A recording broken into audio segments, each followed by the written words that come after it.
You ask Tiger to solve. This deals with linear equations with one unknown.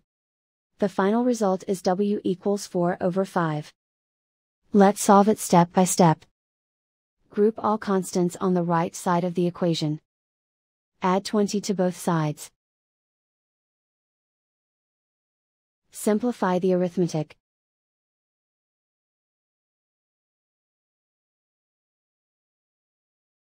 Isolate the w. Divide both sides by 25.